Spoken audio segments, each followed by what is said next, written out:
지금 이제 가장 큰 원인을 물어보시니 저는 움직임이 결여된 사회, 인간은 원래 움직이게 디자인되었죠.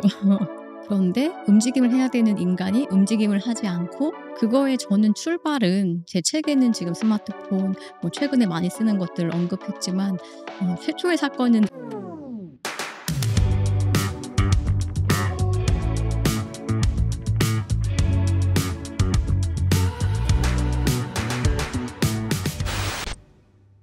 세상의 모든 움직임을 탐험하다. 최준하의 움직임 수다방, 모션 다방에 오신 것을 환영합니다. 저는 호스트 정형외과 전문의 최준하입니다. 안녕하세요. 스매틱 코치 조인성입니다. 오늘은 지난 시간에 이어 김수현 교수님을 모시고 알렉산더 테크닉에 대한 탐구를 이어갈 텐데요. 앞서 알렉산더 테크닉과 핸즈온이 무엇인지에 대해서 배웠다면, 오늘은 실질적으로 현대인들이면 누구나 가지고 있는 통증, 불균형에 대해서 알렉산더 테크닉이 어떤 긍정적인 영향을 끼치는지 좀 더 구체적으로 알아보는 시간을 가지도록 하겠습니다. 지난 편을 놓치신 분들은 먼저 한번 들어보시고 이어서 오늘의 주제를 함께 해주시면 좀 더 쉽게 이해될 수 있을 것 같습니다. 자, 그럼 시작해 보겠습니다. 안녕하세요, 교수님. 네, 반갑습니다. 네, 교수님. 이 처음 만나는 알렉산더 테크닉, 이 저서신데 여기 첫 문장을 보면 이런 말이 있어요. 컴퓨터, 스마트폰 사용이 일상화되면서 거북목 증후군, 손목 터널 증후군은 이제 낯설지 않은 단어가 되었습니다. 이런 근골격계 질환의 원인 중 하나가 잘못된 자세라고 해서 여기저기서 바른 자세 교육을 강조합니다. 음, 이게 바른 움직임을 얘기하면 통증에 대한 화두를 좀 벗어날 수 없다는데 저는 크게 궁금하고 있습니다. 지금 현대인들이 가진 통증이나 이 불균형, 이것의 가장 큰 원인이 교수님은 무엇이라고 생각하시나요? 다양한 원인이 존재할 텐데요. 지금 이제 가장 큰 원인을 물어보시니 저는 움직임이 결여된 사회, 인간은 원래 움직이게 디자인되었죠. 네, 다른 척추 동물과 비교해 보면 머리와 척추와 골반이 움직임을 하는 걸 보게 되면 움직임 진행 반응과 같게 진행을 하게 되는데요. 인간은 직립을 하게 되었죠. 척추가 더 눌리기 쉬운 구조가 되었습니다. 그런데 움직임을 해야 되는 인간이 움직임을 하지 않고, 그거에 저는 출발은 제 책에는 지금 스마트폰, 최근에 많이 쓰는 것들을 언급했지만, 최초의 사건은 의자라고 생각합니다. 의사, 저도 네. 공감합니다. 의자라는 것이 인간이 고안한 것이잖아요. 움직이게 디자인된 인간을 앉혔다. 예. 물론 그것이 일의 효율성을 만들어내고 이 어마어마한 지금 문명의 일기를 만들었을 텐데요. 이제 그것의 보상값으로 우리는 척추 질환을 갖게 되었죠. 움직임이 없는 사회에서 어떻게 움직임을 만들어낼까? 이게 통증과 상관관계를 갖는 것 같고요. 또 하나는 도파민 증폭되는 시기잖아요. 뭔가 남들보다 앞서가야 하고, 또 무언가 많이 먹고, 자율신경계로 이야기하면 교감신경을 더 증폭시키는 세상이 되다 보니까 나의 내부의 어떤 움직임이나 감각을 좀 놓치기 쉬운, 혹은 더, 왜냐하면 외부적인 게 훨씬 자극적이니까요. 그래서 도파민의 증폭과 함께 더 뭔가 역치가 올라간 세상, 이것들이 약간 시너지를 내지 않았나 싶습니다. 이 거북목, 허리 디스크 같은 이 근골격계 질환이 있는 사람들이 알렉산더 테크닉을 접했을 때 과연 어떤 과정이나 원리를 통해서 통증이 줄어들고 재발을 방지하는 효과가 있는 건가요? 심리적인 고찰이나 내가 무엇을 하고 있는지 바라보는 태도, 이런 것들이 근간이 되는데, 알렉산더 테크닉은 좀 기능적인 태도를 취하고 있거든요. 알렉산더 테크닉에서 가장 중요한 해부학적 위치점은 척추 1번입니다. 머리와 척추와 골반이 수평으로 움직이는 다른 생명체에 비해서 우리는 직립을 하게 되었고, 4에서 6kg 정도의 머리를 척추가 짊어지고 있는 셈이 되는데요.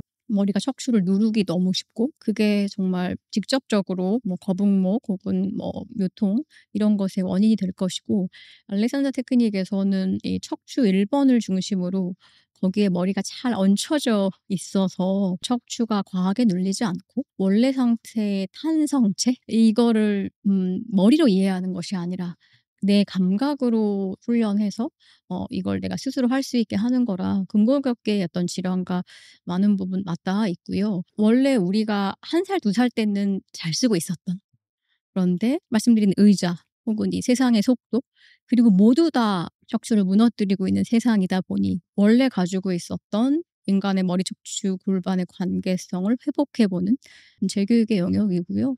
치료로 접근하지 않지만 알렉산더 테크닉의 이런 교육과 핸즈온과 감각적 경험이 치료의 효과를 나타내고 있다. 네. 이렇게 말씀드릴 수 있습니다. 그러면 이제 말씀하는 기전에 따라서 몸의 변화가 많이 찾아왔던 사례들이 좀 많을 것 같은데요. 구체적인 사례들을 좀 여러 가지 들어주시면 많은 사람들이 이해하기가 좀 쉽지 않을까라는 생각도 듭니다. 좀 사례를 부탁드리겠습니다. 10년 이상 가르친 이제 베테랑 필라테스 강사분이셨어요. 근데 그분이 한 1년 정도 전에 허리 통증이 발생하여서 병원도 가고 도수 치료도 받고 정말 여러 가지 대체 의학을 다 했는데 허리 통증이 사라지지 않는 거죠. 제 레슨이 8 개월 웨이팅이거든요. 어. 그래서 이분이 실은 8 개월 기다리셔 오시기도 하셨어요. 되게 죄송하기도 했는데 알렉을 받고 싶었으나 너무 오래 기다렸다. 그래서 레슨을 시작하게 되었는데요. 제 레슨 3번 만에 통증이 사라졌다는 거예요. 근데 뭐 제가 막 마법의 손을 했다 이런 맥락은 아니고요. 제가 그분에게서 관찰한 것은 허리를 과긴장하고 계셨습니다. 보통 서거나 앉기의 직립 자세에서요. 그래서 처음에는 테이블 레슨에서 좀 이미 좀 긴장하고 있는 뭐 천골과 골반을 그 불필요한 긴장이 놓여지는 경험을 좀 드렸고, 그래서 중립에 순응하는 눕기 자세에 출발을 했고 허리가 과긴장이 되지 않는 인제 상태가 되었고 이제 그 상태에 이제 허리 통증이 안 느껴진다. 근데 요 부분이 되게 흥미로운데요.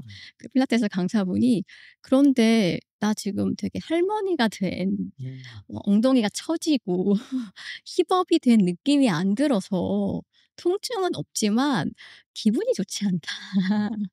내가 필라테스를 가르칠 때 이렇게 있으면 바른 자세가 아닌 걸로 보일 것 같아서 내가 이걸 못할 것 같다."라는 말씀을 하셨어요.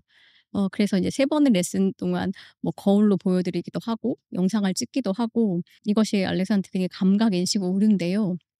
해부학적으로 허리가 과신전된 상태가 이 사람에게는 필라테스 강사로서 맞는 자세. 제 핸즈온으로 뭔가 긴장이 놓여서 아프지 않은 그 자세가 되었지만 나는 할머니같이 느껴진다면 그 선택을 할 수 없는 것이죠. 그래서 저는 자세와 움직임을 다루지만 결국 알렉산더 테크닉에서 다루는 것은 내가 가지고 있는 나에 대한 관념, 생각. 제가 그냥 레슨을 해 드리고 편한 경험 상태에서 이 대화를 안 했다라고 하면 그분은 계속 일상에서 필라테스를 하루 10 시간 가르치면서 뭔가 과신전된 자세로 가서 허리 통증은 사라지지 않았을 거예요. 또 하나의 또 사례는 연예기획사 대표분이셨는데요. 이제 매니저 생활을 오랫동안 하고 한 뭐 10여 년 만에 대표가 되신 분이었어요. 이제 목과 어깨에 긴장을 많이 이제 토로하셨고 좀 전형적인 거북목 상태셨는데요. 행정을 통해서 좀 그 과긴장된 근육과 근육이 좀 근막이 좀 놓이게 되고 실제로 이분의 시선의 높이가 이 상태에서 좀 이렇게 올라가 있는 상태? 앞서 말씀드린 척추 1 번에 머리가 잘 놓여진. 이제 그런데 이분이 이러시는 거예요. "제가 너무 거만해 보일 것 같아요." 그 매니저로 오랜 시간 지내면서 뭔가 항상 을의 위치에서 아마 그런 자세가 익숙하시고 '내가 이 태도로 일을 해야지.'가 이분의 기본값이셨던 것 같아요. 지금 너무 안 아프지만 내가 거만해 보일까 봐 좀 겁나요. 이 말씀을 하셨고 그래서 이걸 확인시켜 드리는 작업, 네, 이런 것들이 있어서 알렉산더 테크닉은 몸, 자세, 움직임을 다루지만 그걸 실현해 내고 있는 이 사람의 어떤 생각, 사유, 뭐 시스템 전체와 연결된 거를 또 볼 수 있습니다. 저도 정형외과에서 환자분들의 자세를 좀 면밀히 관찰하고 필요한 솔루션을 좀 제공해 드리는 일을 진행하다 보면서 느끼는 점이 있는데요. 정말 환자분들이랑 꽤나 깊은 대화가 정말 문제 해결의 마지막 퍼즐을 찾는 것 같은 경우가 꽤나 있거든요. 뭐 쉽게는 정말 어릴 적부터 몸에 있었던 경험들을 같이 이야기하거나 일상생활에서 아주 사소하다고 지나친 부분들을 딱 같이 캐치했을 때 정말 많은 변화가 생겨요. 근데 그러다 보면 가끔 이게 정신과 의사나 또 상담 치료사 선생님들의 역할이 아닐까 해서 좀 조심스러워지는 부분이 있거든요. 혹시 교수님도 그런 음. 경우가 있으신가요? 네, 저도 알렉산더 테크닉 이제 초보 교사일 때 그런 부분들에 대해서 되게 어려움을 좀 겪었었는데요. 마음의 이슈가 많이 있는 분들이 이제 몸도 빗장을 좀 걸고 있는 상태에서 제 한쪽으로 좀 변화가 생기면 이제 빗장이 풀리면서 이제 본물 터지듯 이야기를 많이 하시는 경우들이 있었습니다. 처음에 초보 교사할 때는 되게 기쁜 일이잖아요. 나를 믿어주는 것이고 되게 어려운 속 얘기를 하고 또 이런 것들이 또 그분들이 뭔가 변화하는 그런 어떤 통찰, 성찰의 지점들, 뭐 나의 시스템 본연의 변화에 되게 주요할 텐데 '내가 이걸 1 시간, 2 시간 들어주고 있는 역할이 맞나?' 그리고 '내가 또 주제 넘게 무언가 코칭을 하고 그런 개입을 하고 있지는 않나?' 그런 것에 조금 무서움도 생각이 들었어요. 상담 심리 쪽으로 공부를 하기도 하고 그러면서 저는 알렉산더 테크닉 교사의 역할과 한계를 좀 명확히 가져가게 된 것 같아요. 객관의 어떤 구조에 대해서 찾아진 것과 또 접속하여서 핸즈온을 통해서 이 사람의 내부 감각, 흐름을 원래 상태로 좋게 흐르게 도와드리고 사실과 다르게 판단하고 있는 것들에 대해서는 조언을 건넬 수 있지만 저의 역할은 거기까지이고 어떤 트라우마적인 것을 가지고 오면 저는 좀 선을 긋습니다. 저의 역할은 여기까지이고 그게 필요하시면 또 저랑 또 협업하는 또 정신과 의사 선생님들이 계시거든요. 소개해 드리기도 하고요.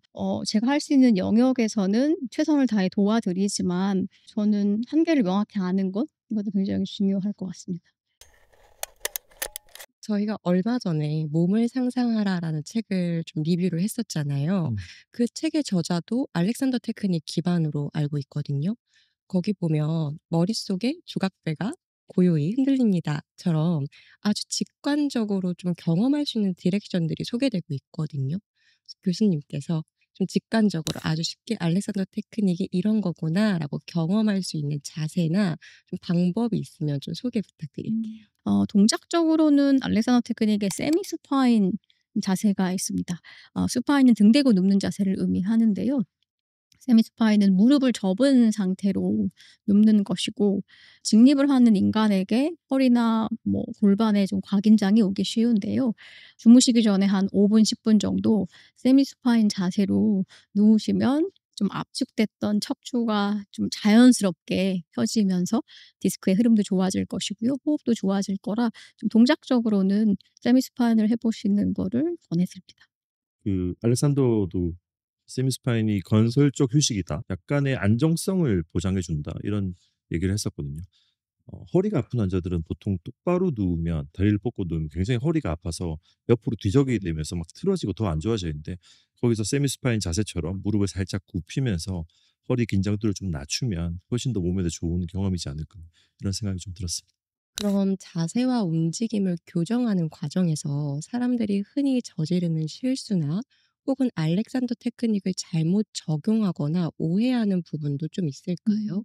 좀 쉽게 알렉산더 테크닉을 적용하는 방법으로 세미 스파인 자세로 누워서 알렉산더 테크닉에서의 호흡법인 위스퍼 아라고 해서 턱 관절에서 아래턱을 좀 이렇게 놓으면서 부드럽게 이 발성을 하는 방법이 있는데요. 이것이 실제로 자율신경계를 교감에서 부교감으로 좀 가게 하고 그러니 좀 졸려지기도 하고 좀 이완과 휴식의 상태로 가지거든요. 도파민이 막 증폭하는 시대에 살고 있으니 많은 사람들의 기본값이 좀 각성된 상태, 교감신경이 많이 항진된 상태라 첫 번째 출발로 이완을 많이 드리게 됩니다. 이제 그 경험을 하신 분들이 "알렉산더 테크닉은 이완이야." 혹은 잠들게 해 주는 걸 도와줘. 그래서 뭐 불면증 환자들이 실제로 많이 찾아오시기도 했고요. 알렉산더 테크닉이 되게 편하게 이완하는 거야라고 오해를 하시기 쉽거든요. 각성이 너무 된 상태라고 한다면 그걸 완전히 끄거나 잠자고 있는 상태와 비슷하게 이완으로 가야 하지만 교감신경이 쓰여지는 맥락에서 적절한 긴장 하지만 쪼끔 넘치기 쉽습니다. 그러면 되게 열심히 하고 있다는 느낌을 주고 있고요. 그것이 '내가 희생당하면서 해야 뭔가 좋은 결과를 낸다.'라고의 잘못된 또 생각을 갖기도 쉬워서 저는 알렉산더 테크닉의 본질적인 키워드는 잘 전환하는 것, 스위치를 켜기도 하고 끄기도 하는 것을 내 주도하에 잘 실현해낼 수 있는 것. 실제로 FM 알렉산더는 누워서 레슨하지 않았대요. 이게 이제 뉴욕 쪽에서 무용이나 연기하는 사람들이 많이 하면서 테이블 레슨이 훨씬 좀 많이 생겨났다고 하는데 130년 전 인간보다 지금의 인간은 이완의 시간이 필요한 거죠. 실제 원래 알렉산더 레슨은 의자에서 직립 상태에서 뭐 앉기, 서기, 걷기, 뭐 뛰기 이런 것들에서의 이제 몸의 사용을 보는 거라 알렉의 실은 핵심 매력은 직립 자세입니다. 그런데 훨씬 누워 있는 상태보다 운용하기 어렵고요. 핸즈온을 가이드한 사람에서도 움직이는 사람한테 뭔가 핸즈온을 주는 건 쉽지 않습니다. 긴장도가 많으신 분들은 이완으로 접근하는 것이 출발로 좋다. 하지만 이 이완 상태가 어떻게 적정한 각성 상태에서도 발현될 수 있을까? 그리고 내가 원하는 집중과 최고의 수행력을 내는 거에 또 기여할 수 있을까? 그게 조금 오인되는 것 같아서 그게 좀 아쉽기도 합니다. 그리고 이제 정형외과 환자들이 노화로 인해서 퇴행성 질환 환자들이 많다 보니까 항노화에 좀 관심이 많은데요. 알렉산더 테크닉도 이제 항노화에 어느 정도 영향을 끼칠 수 있다고 보시는지 교수님의 견해가 좀 궁금합니다. 네. 저도 최근에 더 항노화에 관심을 갖게 됐거든요. 저도 곧 인제 쉰을 바라보게 되는데 저의 개인의 어떤 변화와 함께 제가 책을 쓰면서 노안이 찾아왔고요. 또 하나는 심리적으로 그러니까 저도 그게 좀 찾아왔어요. 나 알렉산더 테크닉 대표 주자고 무용했고 몸이 실은 아픈 데가 없었고 그래서 저는 노화에서 자유로울 줄 알았어요. 근데 그렇지 않은 걸 목격하게 되니까 최근에 근력 운동도 좀 시작을 했거든요. 뭐 수영도 하고 약간의 웨이트 트레이닝도 하는데 알렉산더 테크닉의 논리에 기반으로 합니다. 넘치지 않게 하고 몸의 방향성을 생각하고 노화에 대해서 인정하는 태도 이런 것도 좀 가져가게 됐고요. 그리고 심리적으로 좀 보게 되면 제가 친분이 있는 알렉산더 테크닉 이제 70대 80대 교사분들이 계신데 꽤 서구에서 유명하신 분이신데 이제 한국과 일본에서 좀 특강을 하는 분인데요. 미국의 노인들과 한국과 일본의 노인들이 좀 차이가 있는 것 같다. 이 동양권의 노인들은 '노인이니까 이래야 해'가 좀 더 있는 것 같다. 그게 저한테 좀 큰 좀 시사점으로 다가왔거든요. 심리적으로도 '노인이니까 이래야 돼?' 당연시하는 것들을 당연하지 않게 보는 태도도 좀 필요하겠다. 알렉산더 테크닉에서 되게 중요한 그 키워드가 인히비션 한국어로 하면 자제심 정도로 번역이 될 텐데요.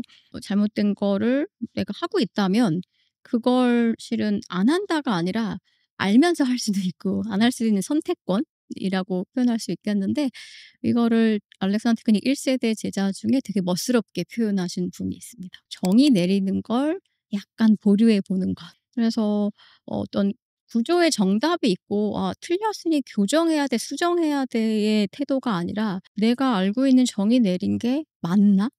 그러니까 살짝 숙고하는 시간을 주는 거예요. 그래서 저는 그 보류라는 단어가 굉장히 매력적으로 다가왔었거든요.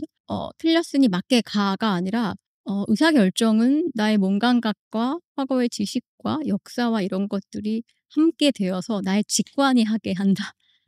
그런 걸 좀 발동시켜 보는 것. 건강하게 나이 듦을 저도 실천해 보고 프로그램으로 좀 녹여서 저희 가을부터 시작을 하는데 그런 것들로 조금 항노화에 알렉산더 테크닉이 더 도움을 드릴 수 있지 않을까 싶습니다. 오늘 마지막 공식 질문 하나 드리고 마치도록 하겠습니다. 교수님이 생각하시는 바른 움직임이란 어떤 건지 생각을 얘기해 주십시오. 바른, 옳은 이런 단어들이 좀 저를 멈칫하게 만드는데요. 뭔가 정답을 찾고 그리고 구조적으로 봤을 때 당연히 옳은 자세와 움직임이 존재합니다. 그런데 '나 움직임 맞게 할 거야. 바르게 할 거야.' 이렇게 생각하고 접근하는 순간 사실 약간의 곽인장이 들어가기 굉장히 쉽거든요. 알렉산더 테크닉에 이런 이야기가 있습니다. "바른 자세는 존재하지 않는다. 좋은 자세는 존재하지 않는다. 바람직한 관계성만 존재한다." 우리는 늘 움직임 자세 안에서 우리 몸의 부분들이 관계를 맺고 있습니다. 대표적으로 알렉산더 테크닉은 머리와 척추, 골반의 관계성을 굉장히 중요하게 보는데요. 언제든 관계는 맺고 있죠. 근데 얘가 덜 바람직한 제가 지금 일부러 노력하는 것은 나뿐이란 말을 좀 피하고 있어요. 틀린 나뿐이 아니라 덜 바람직한 것은 존재합니다. 그래서 더 바람직한 관계가 되게끔 하는 것이 필요하고요. 앉아 있을 때 다리를 모으고 이렇게 앉아 있는다. 구부정한 자세가 나쁜 걸 알기 때문에 허리를 좀 세우고 앉으라고 가르치시는 의사 선생님도 있더라고요. 근데 알렉산더 테크닉 관점에서 보면 구부정한 자세보다 허리에 약간 힘을 세운 게 좀 낫기는 합니다. 근데 어떤가요? 허리가 희생하고 있죠. 그리고 앉았을 때 내전근을 쓰면서 다리에 힘을 주고 있으면 마치 헬스클럽 가서 내전근 운동을 하는 것 같은 그 효과를 기대하면 그렇게 할 수 있지만 그 자세를 오래 하지는 못할 거란 말이에요. 왜? 하나의 부분이 희생하고 있기 때문에. 그래서 관계적 측면에서 '희생당하고 있는 아이들은 없나?' 음. 이렇게 보시면 좋겠고 또 그 반대의 측면으로 '소외당하는 아이들이 있지 않나?' 음. 지금 앉아 있을 때 두 좌골로 앉아야 하듯이 우리 몸에는 직무표가 존재하건단 말이에요, 해부학적으로 위치점들이. 근데 내가 좌골로 앉지 않는다. 그러면 좌골이 소외되고 있고 다른 아이들은 희생당하고 있습니다. 어떤 각도로 몇 도로 어떤 가동 범위를 어떻게 움직여에 너무 객관적 사실에 함몰되지 마시고 음. 지금 여러 부분들의 관계성이 어떠한가? 음. 이들이 바람직하고 모두 협력 체제로 잘 조화롭게 참여하고 있나? 그렇게 움직임을 바라보면 좋지 않을까 싶습니다. 아, 정말 잘 정리를 해 주신 것 같아요. 음. 소외당하지 않는 그리고 좋은 관계 속에서 모두가 잘 협응하면서 움직이는 거. 오늘 또 좋은 깨달음을 많은 가르침 주셔서 너무 감사합니다. 소마틱스의 양대 산맥, 그중에서도 가장 널리 알려진 알렉산더 테크닉에 대한 관심은 앞으로도 움직임 분야에서 영향력이 커질 것 같다는 생각이 듭니다. 제가 정형외과 의사로서 환자 치료에 소매틱스를 도입한 것처럼 앞으로 통증과 재활에 중요한 요소가 될 것이라는 더 깊은 확신이 드는 시간이었습니다. 더불어 이제 클래식한 테크닉에 이게 안주하지 않고 계속해서 현실에 맞춰서 더 현실적이고 과학적이고 체계적으로 정리해 나가시는 김수현 선생님만의 알렉산더 테크닉이 더 기대됩니다. 감사합니다. 저도 사실 알렉산더 테크닉 지도자 과정을 1년 남았는데요. 이번 인터뷰를 통해서 다시 열정이 막 살아나는 것 같습니다. 내년에는 꼭 졸업을 할 수 있도록 마음을 먹겠습니다. 학교에서 뵙기를 저도 희망합니다. 네, 아무튼 교수님 끝까지 함께 해주셔서 너무 감사합니다.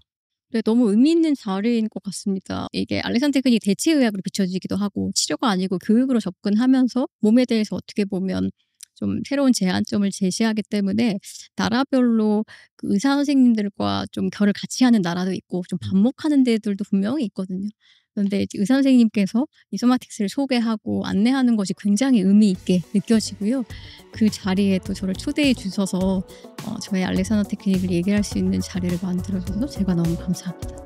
네, 감사합니다. 저희는 그러면 다음 시간에 다른 주제로 돌아오겠습니다.